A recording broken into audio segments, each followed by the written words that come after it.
going back to where we left off the last time. Um, so we're talking about the development of Imperial China from its very beginning and origin. Um, Starting with the first sovereign emperor Qin Shi Huangdi, and moving up to this new the beginning of this new Sui dynasty a few hundred years later. And so, kind of talking or continuing talking about this is continuing this common theme that we've had is this issue of gender roles. Now, remember, most, if not all, of the agrarian societies that we have covered since the beginning of this class have all um, been male dominated, patriarchies as we call them, and China is obviously no different. Now, um,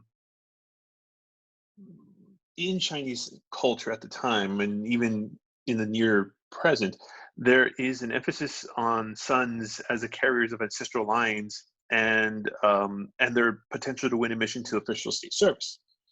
Now, again, what this means is that Chinese families at this period in time had openly preferred males. Again, because not only do they carry the family name and in essence carry their ancestors' legacy, you also have them possibly entering into a familiar service or government service. Remember, being a Chinese bureaucrat is considered to be one of the highest and most prestigious positions in China you can possibly be.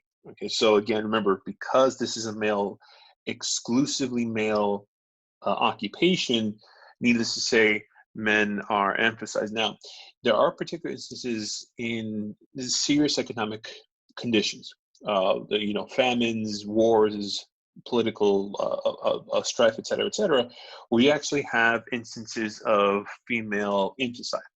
In other words, parents who were hoping for a boy and all of a sudden, and all of a sudden they have a girl. It is not uncommon for them to essentially be either abandoned or simply just killed. Now, sometimes in especially rural areas, you would actually have families selling their daughters into prostitution. Now, yeah, this became such problematic, especially in the later half of starting in the 1000s, 1100s. You actually have orphanages being created by the state specifically for young female for young female children that have been abandoned. Now, although you do have some prominence, you do have some women attaining an education, becoming literate, et cetera, et cetera. These instances are, quite frankly, few and far between. Now, again, the emphasis on education when it comes to women emphasizes more anything else about maintaining a household, or the domestic virtues such as devotion or obedience, or even things such as weaving cloth. Now, again, this pretty much was the emphasis on education regarding women, where you don't necessarily have an education in terms of literacy or in terms of a basic skill set, but nevertheless, you do have things such as emphasis on devotion, on obedience, on maintaining a household, and sometimes, in particularly rare occasions, you actually have them being taught how to play an instrument or singing or reciting poetry. Now, with the arrival of Buddhism in the 5th century, you do begin to see women being enrolled in Buddhist schools. Now, oftentimes what this means is that you have monasteries in China that are emphasized on women only, right? And again, so you do have educational alternatives, but again, like I said, they're few and far between. Now, with the arrival of Buddhism at the same time, you also have this kind of revisiting of sexual practices and mores. Again, while Chinese society has always been incredibly conservative, especially when it comes to sexuality, remember, early variations of Buddhism actually emphasize the importance of sex as a spiritual concept, as joining two spiritual bodies to form one.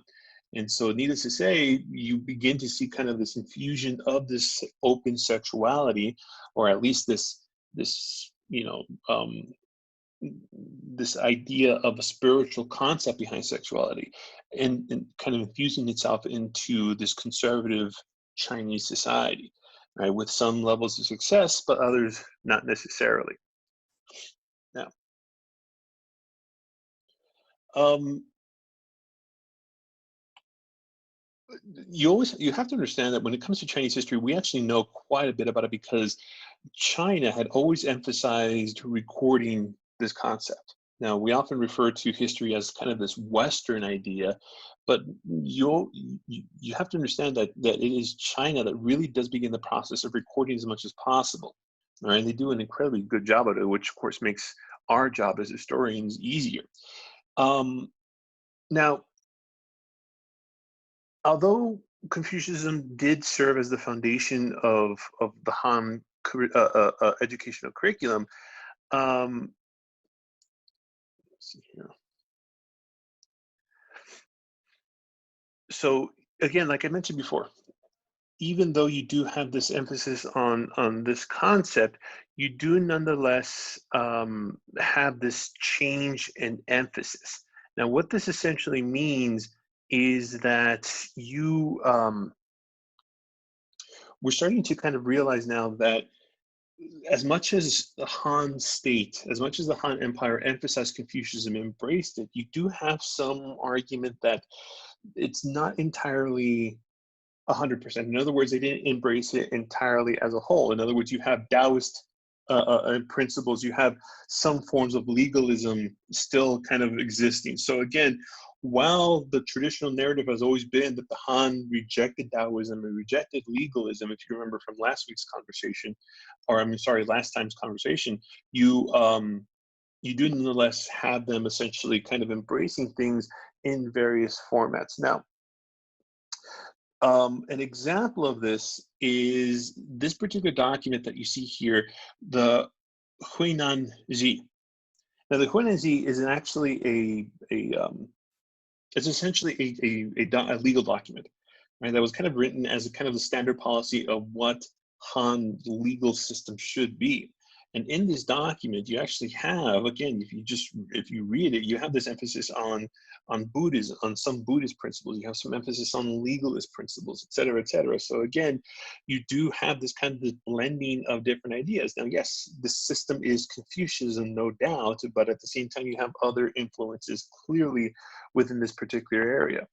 Now, again, as I mentioned before, history itself was incredibly important. And yes, while you have this emphasis on Greek historians such as Herodotus and Thucydides, you nonetheless do have Chinese historians kind of gathering data from this period in time. An example of this is the father and son team of Sima Tan and Sima Qian. Um, this father-son team over the periods of decades wrote their book, the Shiji, which is essentially the the kind of the attempt by them to create a full-length history of China from its earliest origins up until their particular present time. What's really interesting that when we really learn a lot from, even in modern history, is their survey of non-Chinese people. In other words, they not only talk about Chinese history, from the perspective of being ethnically Han Chinese. If you remember, the Han are the dominant ethnic group of China. They also emphasize the customs and religion and habits of non-Chinese people within the Chinese Empire. So again, and even then, they also have the first written records of what we now call today Japan. Mm. I realize that we haven't really talked about Japan up until this point because, quite frankly, in terms of the greater scheme of world history, Japan's not really doing much at this point in time. But we'll talk about them when we revisit China in the next couple of chapters. Now, um, in addition to the father-son team, you also have another father-son team, Ban Biao and Ban Gu, who again kind of write the first dynastic history of the Han with their book, the Han Shu. which kind of laid out pretty much the dynastic history of the Han from the beginning of the Han Dynasty with Liu Bang all the way to the current time. This particular model of kind of writing about every single emperor and what they did and what they accomplished, right, is pretty much the model that will be followed from this point on. In other words, for every other future Chinese dynasty, you have this exact same model being followed. Now, as I mentioned before, the growth of Buddhism is emphasized now. I should probably something I forgot to mention here, and I haven't mentioned in a while. You know, we've talked a lot about Christianity and Buddhism, and to an extent Hinduism, and I want to emphasize the importance of this concept of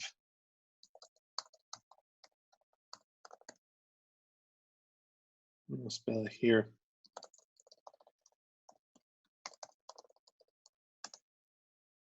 Now, can anyone tell me or give a guess of what this means, a universal religion?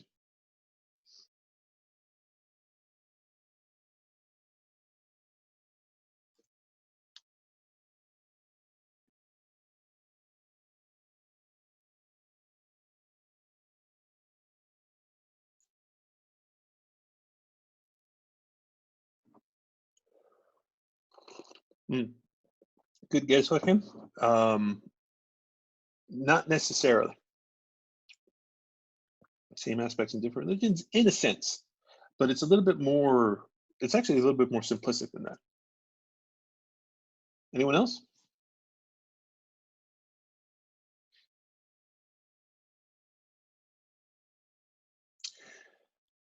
So the idea behind the universal religion is the idea that anyone can join this religion. Remember, before we yeah, exactly, Kimberly. So what this means is that you know, if we talk, if we look at the previous religions before we got into Buddhism, Christianity, Hinduism, and eventually Islam, you have the religion very, very, very focused on a particular group of people, a particular ethnic group, a particular linguistic group, a particular geographical region. It's been very focused on those kind of aspects. In a universal religion, there's really no linguistic or geographical or cultural or ethnic boundaries to it. Pretty much, as long as you are willing to believe the tenets of that particular religion, you are a member of that religion.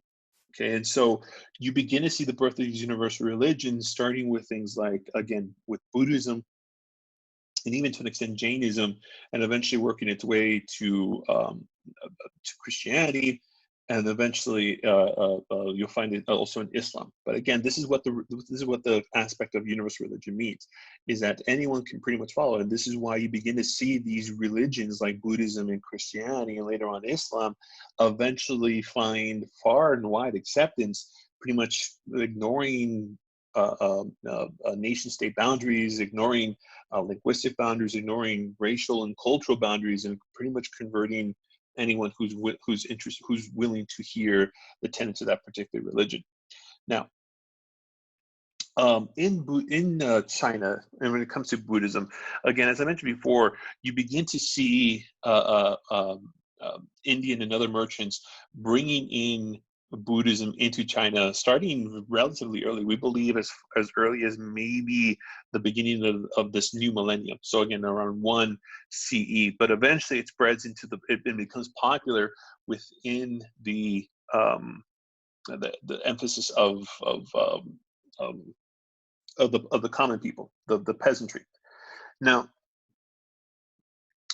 one of the most difficult aspects of this missionary work, that Buddhist missionaries found very difficult to work with in China, is the issue of language. Because remember, the Chinese language itself is incredibly complex and entirely different from, say, for example, the Sanskrit scriptures that Buddhist monks have been using since the beginning of the religion. And so you begin to see a lot of borrowing from, or you begin to see Buddhist missionaries having to basically rebuild Buddhist texts for the Chinese. In other words, they would pretty much have to borrow heavily from translations and even borrowing Taoist terminology. And so, you begin to see over the next several centuries, you begin to see again this rebuilding of China or Chinese Buddhism, right, to fit the needs of China itself, especially when it comes to language. Um, the problem is, of course, whenever you're translating something and you're retranslating something, things kind of get lost in translation. And and so you begin to see in China this emphasis of trying to find original copies of texts to bring back to China so they can translate them directly. And this is where Faxian comes in. Faxian is a Buddhist monk in China who is sent to India, right, to crossing the Himalayas, sending to India to collect as many texts as he possibly can and bring it back to China, again, for the purpose of directly translating them without the need of multiple versions or multiple iterations of translations. And so Fan Xian, the entire time of his travel, actually records everything he does. Okay, so it's kind of it's what we call a travel journal, and these are pretty important in the kind of building a history. And so Fan Xian's journals of him traveling from China all the way across the Himalayas into India and then coming back, it's incredibly fascinating itself. Another Buddhist monk, Zhuangzhang, actually went to China 623 CE and did bring back an extensive amount of collections. And again, another individual who wrote these travel journals along the way. And so again, you do have this, they kind of serve the two purposes of not only providing a kind of a new translation of Buddhist texts, but we also have kind of the firsthand eyewitness primary source account of these two Chinese Buddhist monks in India. Now, if you remember, even early on in Buddhist history, you begin to see this split between philosophies. In other words, you begin to see different ideas of what Buddhism is, and what even things like what the Buddha is himself, kind of breaking apart in each other and kind of forming their own schools. And in China, it's not all that different. Now, by the 5th century, one particular school was incredibly important, known as Amida. Amida, which means the Buddha of the Pure Land, was spreading rapidly in China. Now, this is just an example of the various ideas and the various concepts of what exactly Buddhism should be about, et cetera, et cetera. Now, another of these emphasis is the Tai. Now, this particularly emphasizes the importance of the sutras. Okay, now if you all remember the sutras, and I will spell it out here, the sutras are the kind of the texts of Buddhism itself. And so what this means is that they emphasize more than anything else the study of the sutras, the focusing of the sutras as their main source of devotion. Amida, on the other hand, emphasizes more than anything else the concept of devotion, emotion, et cetera, et cetera. You often see this happen in many religions, and we'll see it actually happening in Islam and even to an extent Christianity, where the emphasis on religious texts over the issue of devotion, of actions, as opposed to, in other words, actions. So probably one of the most popular Chinese schools of Buddhism is that of Chan Buddhism. Now, Chan Buddhism is probably one of the most, to this day, one of the largest branches of Buddhism, even though it becomes more popular by its Japanese name. Eventually, Chan Buddhism will eventually spread to Japan, and Chan will become Zen Buddhism. So again, Zen and Chan are pretty much the same thing. Now, according to Chen / Zen Buddhism, enlightenment is not necessarily done through scriptural study or personal devotion, but rather through discipline of meditation and an example of a master, or the active example of a master. So what this means is, according to Chen or slash Zen Buddhism, um, what the key to enlightenment, the kind of the path to enlightenment begins with meditation and taking on a master. With a Zen, the concept of a master apprentice relationship is incredibly important. And according to Chan Buddhism, you can't attain enlightenment unless you study with a master. So it emphasizes this master slash student mentality. Okay, so again, this Zen slash Chan Buddhism, again, it kind of ignores the personal devotion of the Amida school. It kind of ignores the scriptural study of the Italian Thai school, and emphasizes again the issue of meditation and taking on a master. Any questions?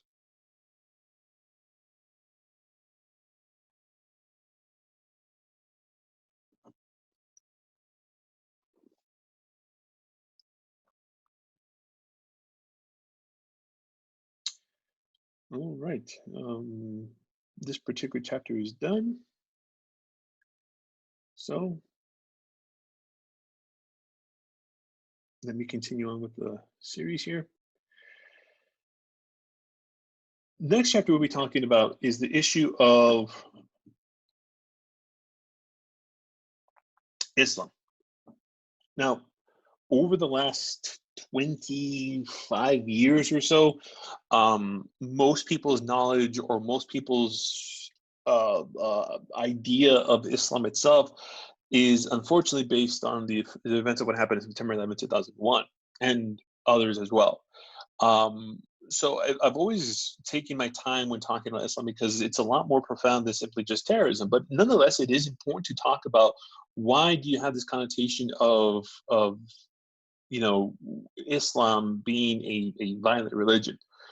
And so that we can't get into detail now without talking about the origins of it. Now, I will say this, is that this concept of I guess what you would call terrorism is a modern concept. In other words, its origins root back from the 18th, 19th, and the 20th centuries, obviously. But I want to talk about the kind of the foundations of what it is and what exactly Islam is, because there's a lot. Again, it's a much more profound religion than simply just the one that you find on the newspaper or or the media in general. So obviously we can't talk about Islam without talking about what exactly it is and what exactly its origins are. And obviously we're emphasizing the Arabian Peninsula. Now, we haven't really talked about the Arabian Peninsula up until this point, because needless to say, there hasn't been a lot going on. Now, the Arabian Peninsula is dominated by the ethnic group of people known, of course, as the Arabs. Now, the Arabs are what we call a Semitic group of peoples. Now, wait, I spelled that wrong.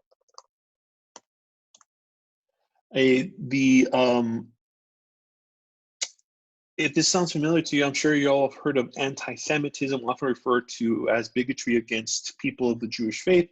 We have to understand that the word Semitic is actually a linguistic group.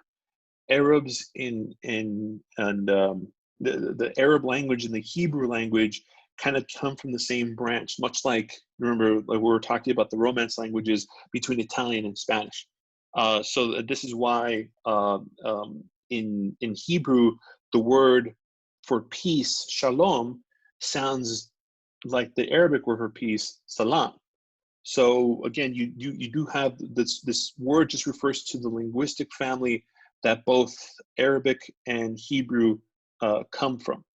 So again, the Arab peoples are in the Arabian Peninsula are mostly nomadic at this time.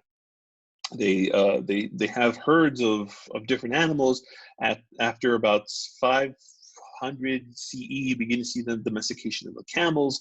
And again, they survive off of migrating from place to place, because again, needless to say, the Arabian desert is incredibly harsh.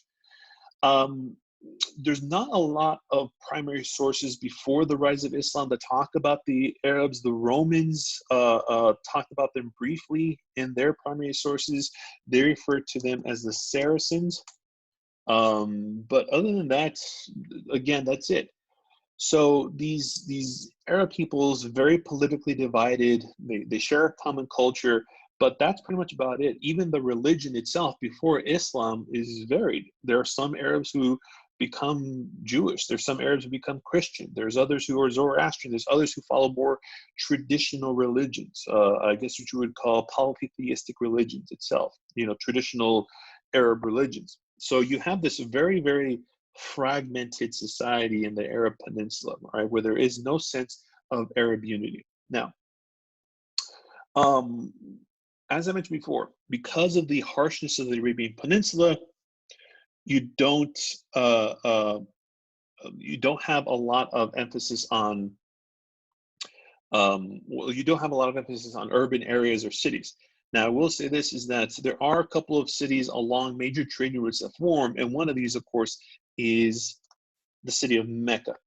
The city of Mecca, which is located on the western edge of the Arabian Peninsula, is kind of one of these trading stops, kind of a city that is built just to house people. It has a market, but most people just come, they stay for a day and water their horses or their camels, and then they leave.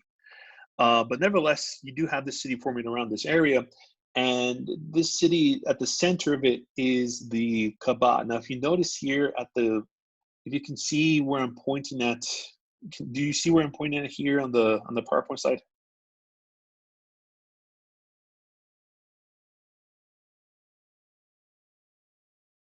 Okay. So this area here, this little box I'm pointing at is actually quite large.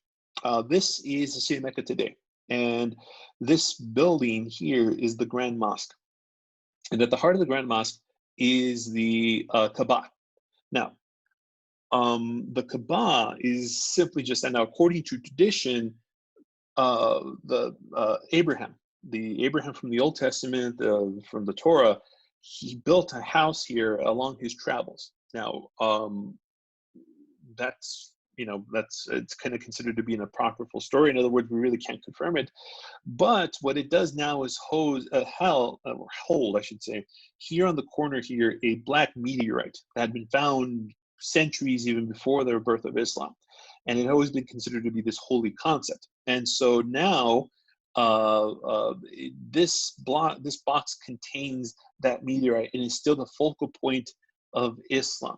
Right? So this Kaaba still holds this meteorite, it holds a sacred place within it. But even before it became this sacred kind of vessel of Islam, you nonetheless, even before it, it kind of served as kind of this, I guess what you would call polytheistic pagan relic.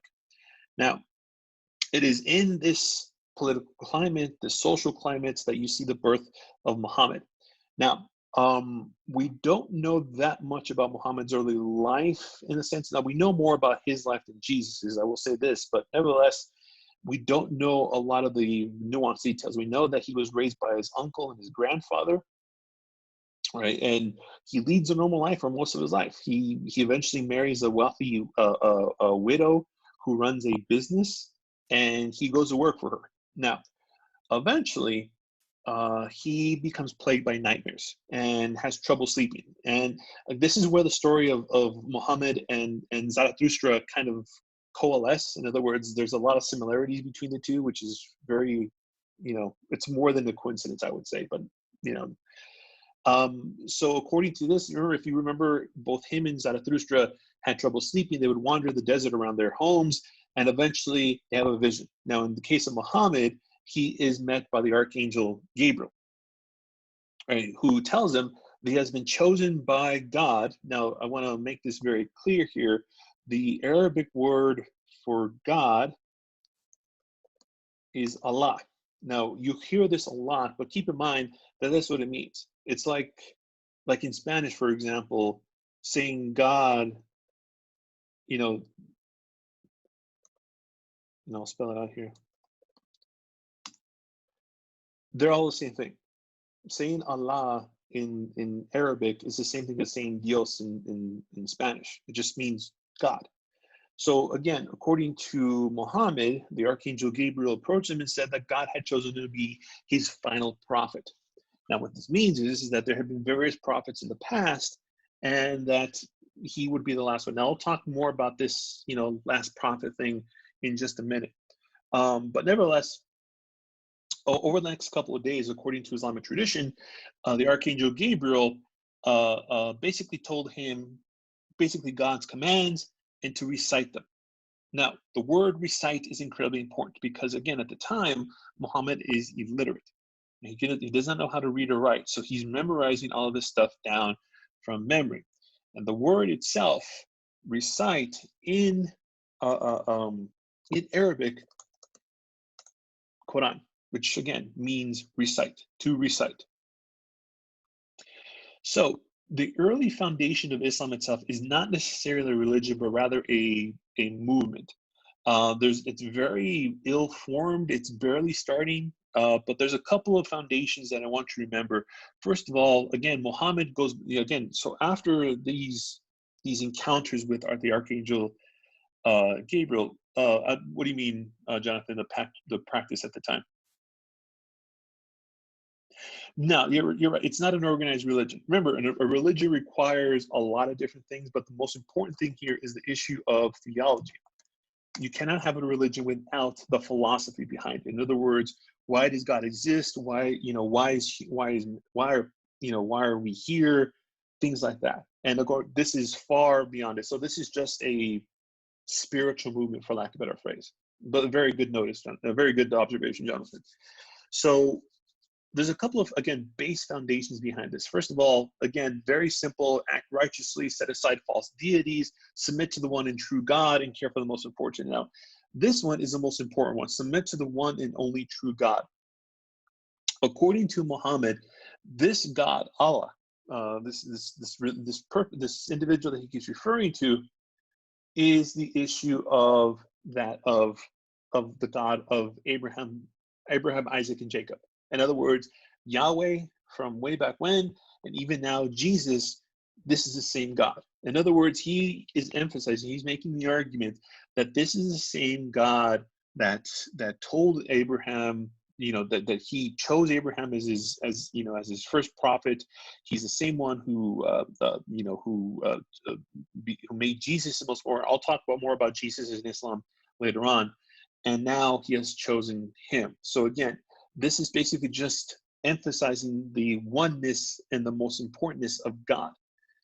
So eventually he gathers a following, all right, and his followers happen to be illiterate, and they begin writing all this stuff down. And so again, these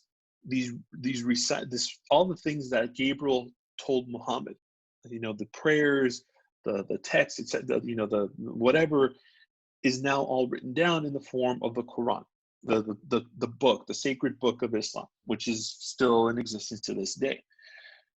And so, again, going back to this idea of the seal of the prophets, according to Muhammad, he is not the first of the prophets, but he will be the last of them. But he also emphasizes that he is just a regular person. He is not holy. He is not a god. He is not divine. He is just a man. Is Jesus actually in Jerusalem? So again, there's a church in Jerusalem called the Church of the Holy Sepulchre, where supposedly this is where he was buried. But again, we're going based on the idea that what the Gospels say is actually the legitimate historical narrative, which we still can't determine. So again, Muhammad himself considers, again, Abraham, Isaac, and Jacob, but clearly enough, in the Quran, and then later so the Quran itself is divided into two books: the Quran, which is actually the kind of the prayers and reciting, etc., and then you have the Hadith. The Hadith is the sayings of Muhammad. So according to Islamic scholars, the Hadith are the sayings and basically kind of the events of Muhammad's life. Now, it is in the Hadith that Jesus is mentioned quite often. As a matter of fact, Jesus is mentioned, I believe the number is 52 different times, and all emphasizing his importance. Now, I will say this. According to Islam, Jesus is not the Son of God, because one of the things that Islam emphasizes is God's unity. In other words, that God is one. Remember, this goes into direct conflict with Christianity, which at the time, now, remember, is now the Father, the Son, and the Holy Spirit. There's no more, in Islam, that's not a thing. It is just God. Now, even though they do not believe that Jesus was the Son of God, they do believe that he is the most important prophet, right? And he was born of a virgin birth. As a matter of fact, according to Islamic scholars, in the end times, at the beginning of the apocalypse, you will have God, Allah, coming down from the heavens to judge the living and the dead, with Jesus at his right hand. And again, so this emphasizes just how important Jesus is. According to Muhammad, he is the most important prophet of God. But Muhammad is the last one. Now, so again, he becomes incredibly popular, but one of his emphasis, one of his teachings is incredibly controversial, which is, again, set aside false deities. Now, in Mecca, you have a lot of different shrines and temples and little places of devotion, each dedicated to a different god. Now, most of these shrines and temples are owned by the wealthy elite of Meccan society. Now, again, remember, a lot of people, when they go to devote themselves and worship at these shrines, they leave behind gifts, like money or, food, et cetera, At the end of each night, these individuals will come by and collect this stuff, and this is how they maintain a profit. All of a sudden, you have Muhammad, who's becoming more and more popular, telling everyone these are false deities, that these are false gods. God does not require sacrifices. God does not require you leave money, et cetera, et cetera. And so, needless to say, this is very dangerous. And the wealthy elite begin conspiring against each other to get rid of Muhammad. By get rid of course, I mean kill. So eventually he catches wind of this conspiracy, and eventually in the middle of the night, he and his family and his followers eventually have to escape Mecca and travel to the nearby city of Medina. Now this fleeing in the middle of the night, known as the Hijra, is the beginning of the Islamic calendar. So, obviously in the calendar that we use, we're using 622 CE. The Islamic calendar here starts year 1. Okay, again, this fleeing from Mecca to Medina, all right, to avoid death. Now in Medina, Muhammad finds that the majority of the city has already embraced Muhammad's teachings. Right, and so here he can continue to formulate his religion, formulate this thing he's got going, and you begin to see it forming into a religion. And it is here that you begin to see the first establishment of the term Islam. Now, Islam oftentimes is mistranslated into peace. It is not. Islam means to submit. Submit to what? Submit to the will of God. Right, so this is what Islam means. A Muslim, by translation, is a person who submits to the will of God. So eventually he becomes kind of the unofficial leader of the city of Medina.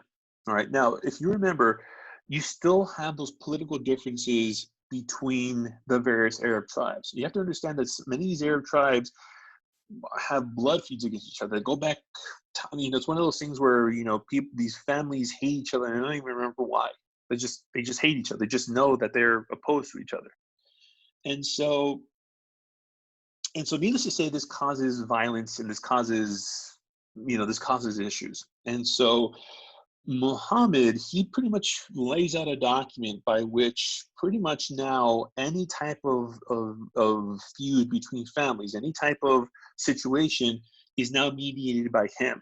Now, this is incredibly important because this is the first step in pretty much breaking the divide between the Arab tribes. all right, trying to kind of soothe over things and now saying that he is the ultimate authority in terms of judgment and in terms of justice. All right, again, this is, and for the most part, the Arab tribes agreed. So, one man in this case has pretty much is beginning the process of eliminating these feuds that have gone on since before people can remember. Now, with his control over Medina pretty much solidified, he decides that so one of the kind of contradictory things that people kind of find odd is how is it possible that a religion that emphasizes peace, which again it emphasizes peace, how can it you begin this is the beginning of Islam and the Islamic Empire spreading. So how can you say that you promote peace yet at the same time use war to spread it? Well, that's exactly what the justification is. In other words, Muhammad and later and future leaders of Islam will make the argument that the only way to spread peace is unfortunately through the use of the sword. In other words, once everything is settled down and the violence is over, then we can have peace. So I hope this makes sense, or at least the justification of it makes sense. You might not agree with it, but I hope that at least it makes some sort of semblance. In other words, you can only have peace through war in one of those things. So you begin to see the expansion of Islam, and eventually you see Muhammad lead an army, all right, into Mecca, where he returns to Mecca with a relatively large army. And the city leaders of Mecca, instead of willing to fight Muhammad, all of a sudden open their gates and say, "Hey, buddy, we're sorry we tried to kill you."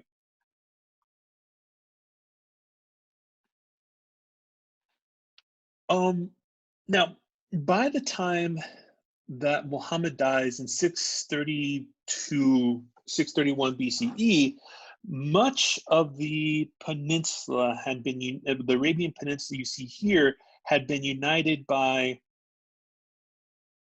where's in church you go? So, Monica, his whole purpose of this, remember, is that he considers, because this is where he received his messages from the Archangel Gabriel, this city is holy. And he's always considered the city of Mecca to be holy. So it's important as part of his messaging that he recapture the city of Mecca. Now, and it's also symbolic. Remember, he was run out of town, and now he has returned at the head of an army. So when Muhammad dies, all of a sudden there's an issue of what happens now. Remember, you can't just you can't say, okay, well, we're going to have a new prophet, because remember, he very, very many times declared himself to be at the last of the prophets. He is the last of them. So how can you have another one?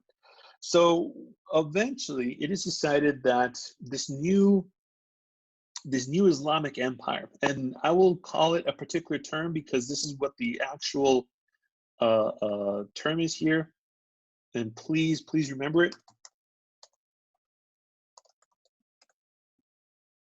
Dar al-Islam, which literally means the house of Islam. So this is this term, Dar al-Islam, I will use to describe the Islamic Empire. So this territory that will eventually reach northern India and even reach what is now outside the city of Paris, this is collectively called Dar al-Islam, the Islamic Empire. So again, after Muhammad's death, it is decided that we necessarily won't name a new prophet, but we'll name a deputy. We'll name a second in command. And so this is where the birth of the caliph comes from. The word caliph in Arabic means deputy, means kind of a second.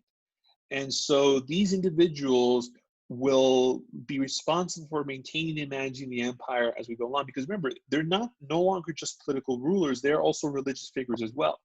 They are the commanders in chief of the military. They are the political head of Dar al-Islam, and they're also the spiritual head of this new religion. And so the first four caliphs of Islamic history are known as the Rashidun caliphs. The word Rashidun means brilliant, more or less. And these four men, Abu Bakr, Umar, Uthman, and Ali, will, for the next 30 years, will pretty much guide the empire and continue to expand it. right? And this is where I want to kind of leave off with the Arab tribes united. They turned their attention to the two superpowers of this particular part of the world. Now, if you remember, the Eastern Roman Empire and the Sassanids are kind of the two dominant powers and have been at each other's throats for centuries, right? And remember, the wars between the Byzantines and the Sassanids have been more or less pretty brutal. Thousands of dead with very little territory won between them. Now, it just so happens by this, almost too perfect to be coincidence, that they had just finished fighting a 30-year-long war that exhausted both of them. And so all of a sudden, these Arab tribesmen, who are united under the banner of Islam, march into their territories and completely overwhelm both the Sassanids and the Byzantines. Or Byzantines, remember, Byzantine Eastern Roman Empire, same thing. Now, the Sassanids completely collapse. They will eventually be overwhelmed by the Arab tribesmen and eventually be conquered entirely. Now, this is important because this means that for the first time in 1,000 years, actually, scratch that, but 1,500 years, there is no Persian Empire. Remember, there has always been some form of imperium. Whether in the form of the Achaemenids, remember the empire of Cyrus and Darius and Xerxes, whether it's the Parthians, whether it's the Seleucids, whether it's the Sassanids, there's always been one form of Persian Empire or another. It's always just been like this. But now there is no more Persian Empire. For the first time in 1,500 years, there is no Persian Imperium. So let's kind of analyze this. How is it possible that a group of, these Arab tribesmen who are considered savages and barbarians by both the Persians and the Romans, all of a sudden now have completely taken over? And the answer is, well, there's a couple of reasons why, but the two that are most important is the issue of speed. The Arab military is almost entirely on horseback, and they use small but fast horses, or Arabian horses. I'm sure you've all seen them. They're relatively small, but they're incredibly fast. And using the speed, they're able to overwhelm the more heavily armored cataphracts. If you remember, these heavily armored soldiers on horseback, and the horses are also armored as well. They're just, speed kills, and in this case, it literally does.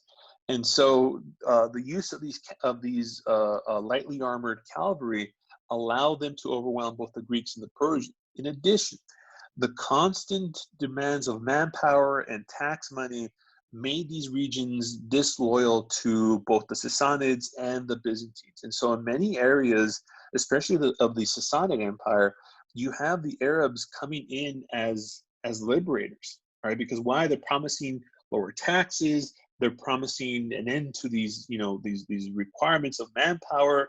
And so for many Persians, So, and Jonathan, yes, absolutely, they knew how to use arrows while riding. As a matter of fact, many pastoral / nomadic people who ride on horseback become experts at riding, at being able to shoot arrows while on horseback. And yes, the Arabs are one of them. Very good observation. So again, this combination of just perfect timing allows them to kind of overwhelm. Now, it's important to note that while they completely overwhelm the Sassanids and conquer them, the Eastern Roman Empire continues to survive, albeit very limited territory. Now, it's important because the Byzantine Empire will lose two incredibly important provinces, Syria here and Egypt here. The reason why Syria and Egypt are incredibly important is because they produce most of the food for the empire, particularly Egypt. And so losing these two regions is incredibly devastating to the Byzantine Empire. But nonetheless, they will continue to survive, and we'll talk more about them later on. Now, with this new Dar al-Islam, you have two consequences, or at least two immediate consequences of this conquest. First of all, it creates a new ruling elite. Now remember, the Arab tribesmen have never really had this kind of wealth and power and influence before, and all of a sudden now they are nobles. They have land. They own property, and so you begin to see this formation of this ruling elite, this aristocracy. Now, I'm sure I've covered it in the past, but just so you know, this word aristocracy means kind of the ruling elite, the nobility. Okay, so just when you see this word aristocracy, this is what this means. Now, eventually, however, you begin to see conspiracies forming.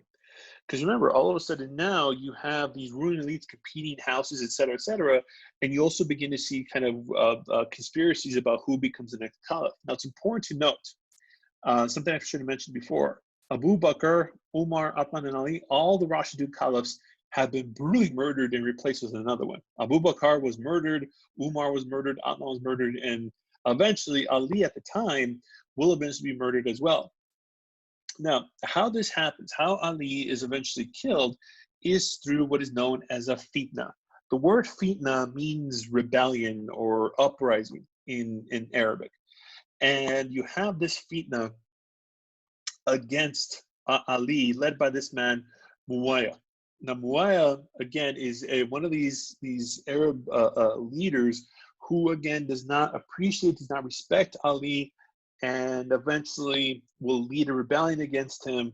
And interestingly enough, when Muawiyah becomes caliph, he ends this process of election. Now, what happens here is that up until this point in time, these four individuals, the Rashidun caliphs, have all been more or less elected with the consensus of the Arab leadership. Right, so it's almost like a form of Republican government where they rule by consent. In other words, they may have killed to get to the position they were, but for the most part, everyone's okay with them being on board. Muawiyah no longer does this, right? And again, as soon as he becomes caliph, he names his son as his successor, and so you begin to see this title of caliph being passed down like an emperor or monarch. And so you begin to see the formation of the Umayyad dynasty, all right, again, with the rise of Muawiyah as the next caliph. Any questions so far?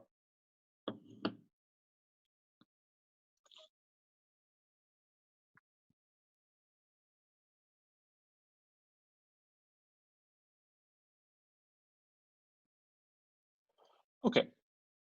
So it is during this period in time of the Rashidun and the Rashidun caliphs, and then eventually the Umayyad Caliphate, that you begin to see the kind of the reformulation of Islam. Again, even after the death of Muhammad, you have the religious leaders of Islam kind of continue formulating the religion as they go along and forming a theology. Now, eventually, you begin to see the foundation of Islam rest on 5 different pillars. Now, these are known to collectively as the pillars of Islam, and yes, you will need to remember each and every one of them. Number 1, the most important one: there is no God but God. It's very simple as that. Now, the full text of it, at least in the English translation, is there is no God but God, and Muhammad is his prophet.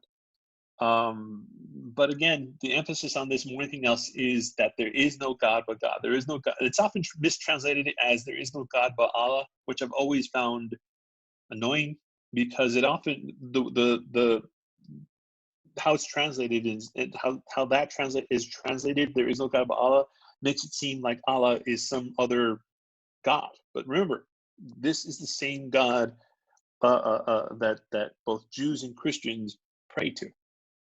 So again, there is no God but God. Prayer 5 times a day. Now this one is a little bit fluid, because again, there is no. I want to make it very clear, there is no schedule by which they do it. Now, many Arabs will pray when they wake up in the morning, after a light meal in the middle of the day, after dinner, and before they go to bed.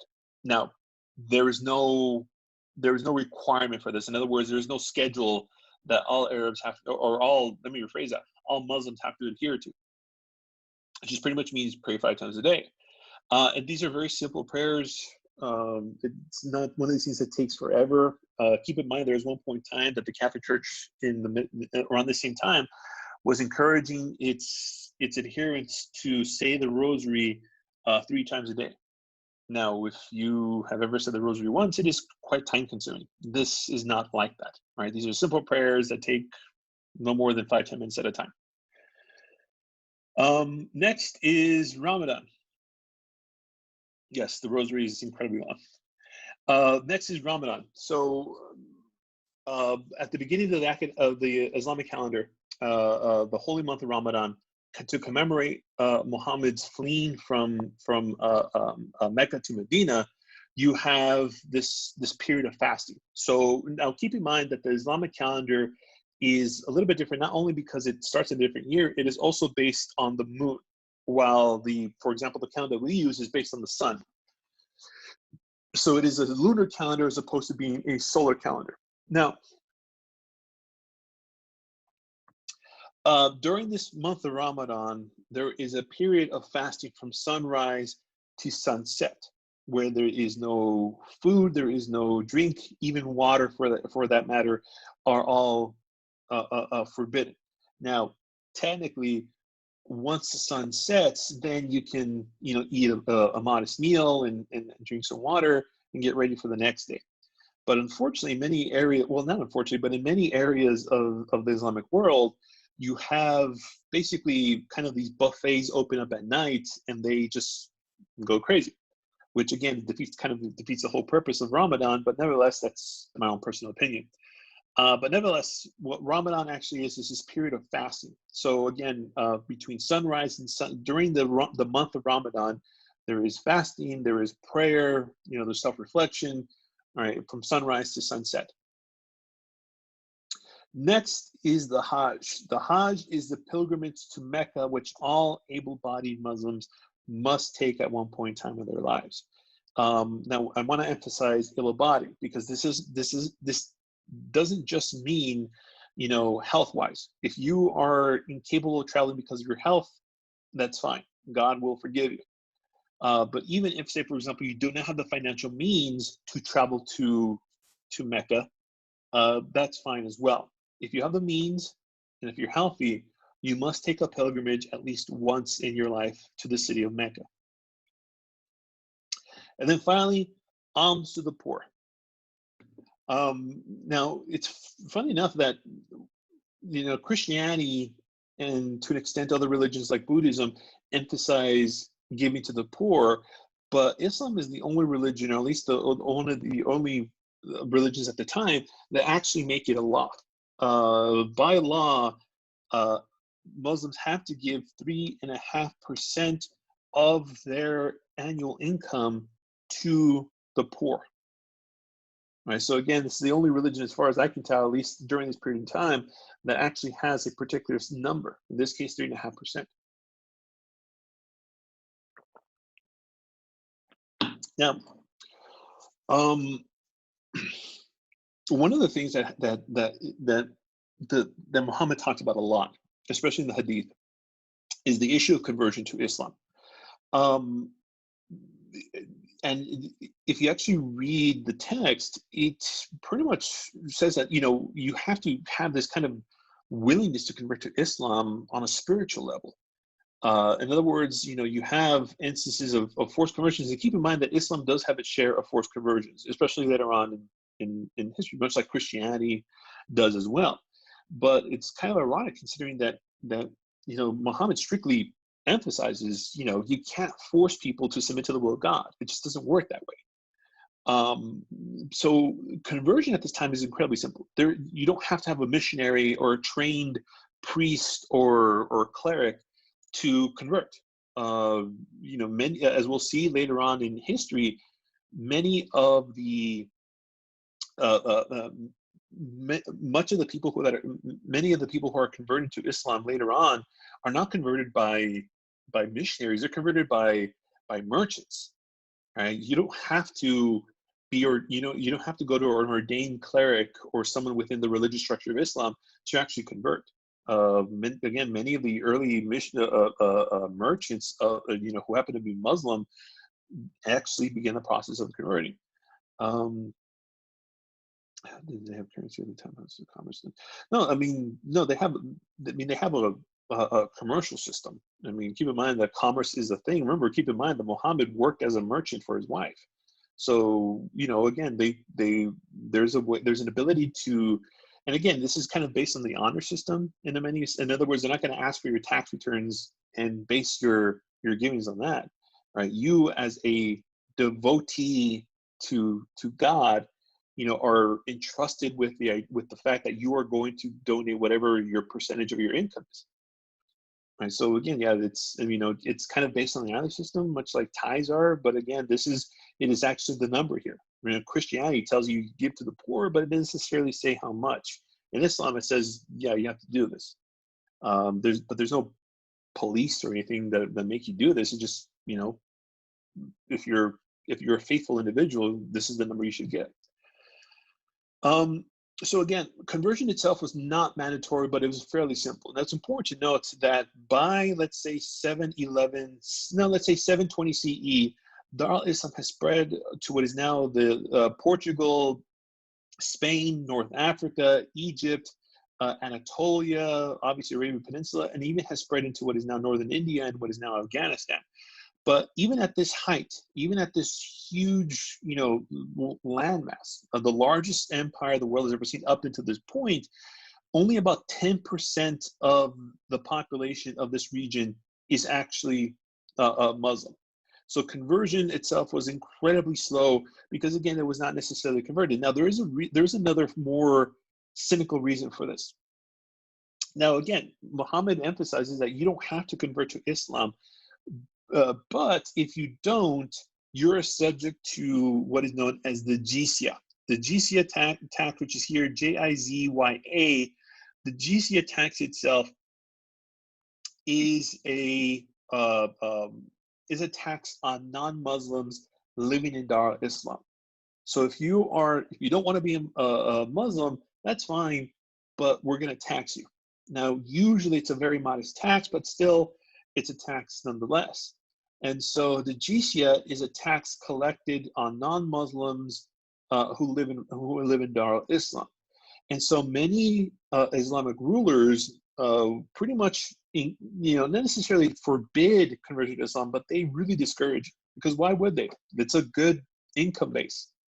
So, you know, because of this tax, many Muslim rulers are not really, you know, giddy about converting people, because then they would lose that tax base. Now, throughout the Rashidun and Umayyad caliphates, you have the political scene within the empire being completely dominated by Arabs. Right now, remember, keep in mind that Arabs now only make a small percentage of Muslims. Now you have, you know, as the empire expands, you now have the various ethnicities and ethnic groups here in North Africa. You have Persians, you have Spanish, you have Latins, you have Greeks, you have Indians, so you have all these different peoples, but power is still being concentrated by the Arab tribes. Now this really, really angers the Persians. Now, when many Persians submitted themselves to Islamic rule, they were promised that they would get, you know, a fair representation in the government. And why wouldn't they? You know, as far as the Persians are concerned, if anyone has experienced empire building and administering an empire, it's us. So we should be at least involved in this, right? But as time progresses, Persians are still being left out of rule. And this resentment of Persians towards the Arab leadership, you know, will become problematic later on. Now, during the Umayyad Caliphate, in the early years of the Caliphate, you see the political capital of the empire moving. Now, what this means is that when you know, even during the time of Muhammad, everything was still based in Medina. And remember, the city that Muhammad fled to. So up until, you know, throughout Muhammad's life and his rule, up until the 4 Rashidun caliphs, everything had been going on in Medina. That changes with the Umayyads. The Umayyads changed the capital from Medina to the city of Damascus here in Syria. Now, the reason why this is done is because Damascus is kind of considered the heart of everything, the heart of the known world. If you notice in the map here, Damascus is located right here. It is literally in the heart of Dar al-Islam. Right? So this is yes, a symbolic move, but it is also an administrative one. All right, and so you begin to see the formation of an administration with a bureaucracy, and again, the birth of a hereditary monarchy. As I mentioned before, the Umayyads transfer the title caliph from one particular individual to another in a single family, and then again, it is also marked by the slow growth of Islam. Now, it doesn't mean that everyone was on board with the Umayyad leadership. Remember, you have people who believe that the Umayyads seized power illegally, and even then, right, they have no claim to this. They have no claim to be caliphs. They're just people. You have a significant amount of people who believe that whoever becomes caliph should at least be related to Muhammad. All right, and so this is an incredibly important aspect. Okay, I want you to keep this in mind. The idea that the caliph should be someone at least related to Muhammad in some form or another. And this is where this man, Abd Allah ibn al-Zubayr, comes in. Now, al-Zubayr is a distant nephew, it's a nephew of Muhammad. And people kind of coalesce around him saying that if anyone should be caliph, it should be al-Zubayr. He's related to Muhammad, he's well respected, etc., etc. And eventually another fitna, another uprising begins. From 680 to 692, you have al-Zubayr leading a attempted coup, a revolution against the Umayyad Caliphate. Now, this ends in failure. Eventually al-Zubayr is captured and he's beheaded, and that pretty much ends this fitna. But again, what this develops, more than anything else, what the reason why this is important is you begin to see the split between Sunni and Shia Muslims. Now,